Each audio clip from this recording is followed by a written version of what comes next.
አሰላሙ አለይኩም ወራህመቱላሂ ወበረካቱ። ውድና የተከበራችሁ ቻናል ቤተሰቦች እንዴት ናቸው? ሰላም ናቸው? ደህና ናቸው? አልሐምዱሊላህ ከኔ ጋር ሁሉ ሰላም ሁሉ መልካም።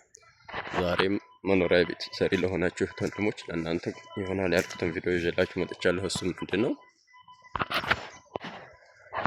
መኖሪያ ቤት አሰርተው ማንኪያ ሊሾ ከማሰራታቸው በፊት በፈረካስ ሊሾ ብቻ ቤታቸውን በእንደዚህ አይነት መልኩ የምታሰሩ እህት ወንድሞች ትምህርት ተቀስሙ ታገኙ ዘንዳ ቆንጆ ቪዲዮ ይዤ መጥቻለሁ ማለት ነው። እናማ ይሄ ቤት እንደምታዩት ማንኪያ ሊሾ አላለቀም፣ ማንኪያ ሊሾ አልተደረቀም፣ ፈረካስ ሊሾ ነበረ ማለት ነው። ፈረካስ ሊሾ እንደሆነ ቢቀር ምንድነው ችግሩ? ጉዳቱ ምንድነው ካላችሁኝ ያው ካሁን በፊትም እንደነገርኳችሁ ይሄ ግድግዳው ጅብሰም ቻክ ተሰርቶ ቀለም ተቀባብቶ ምንጣፍ ተነጥፎ እንኑር ሲባል ይጎራበጣል። ሲቀመጡበት አይመችም፣ ይጎራበጣል። በዛ ላይ የሚነጠፈውን ምንጣፍም ደግሞ ይቀዳል ማለት ነው። ምንጣፉን እየቀደደ ያስቸግረናል ማለት ነው። ስለዚህ ይህን ቤት አሁን ፈረካስ ማንኪያ ሊሾ ሊሰራ ነው። እንደዚህ ተቆርቁሮ ይሄ በረንዳውም እንደዚህ ፈርሷል፣ ይታያችኋል። ይሄው እንደዚህ የፈረሰው የባለሙያው ችግር የውሃ ፍሳሹን የበረንዳው የውሃ ፍሳሽ ወደ ቤት ውስጥ እንዲገባ አድርጎ ሰርቶት ነው ማለት ነው። ከምን አንጻር? ከኬርለስነት አንጻር ማለት ነው። ይታያችኋል።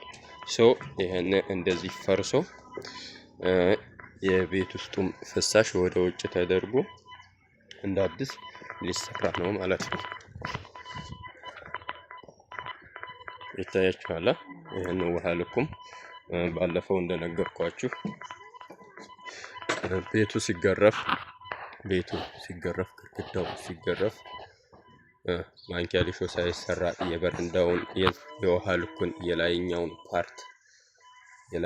ፓርት ማለስለስ ጉዳቱ እዚህ ላይ ነው ማለት ነው። ይታያችኋል እንዴት እንደፈረሰ። አሁን ይሄ ግድግዳው ላይ የተተረከረከው ሲሚንቶ ሁሉ ፍክ ካለ በኋላ ይሄን እንደ አዲስ ማንኪያ ሊሾ ሊደረግ ነው ማለት ነው። እናንተ እንደዚህ አይነት ኪሳራ እንዳይገጥማችሁ መኖሪያ ቤት ሰራችሁ መጀመሪያ ገረገንቲ ሁሉ ካስገባችሁ በኋላ ሊሾ ስታስደርጉ እስከ ማንኪያ ሊሾ አስጨርሱት። ከዛ ውጭ ላይ ስትወጡ ደግሞ ይሄን ግድግዳው የውጭ ግድግዳ በረራ ግርፍ ካስገረፋችሁ ታችኛውን የውሃ ልክ ፓርት እንዳይለሰልስ እሱን እንደተፍረከረከ እንዲቀር ማዘዝ።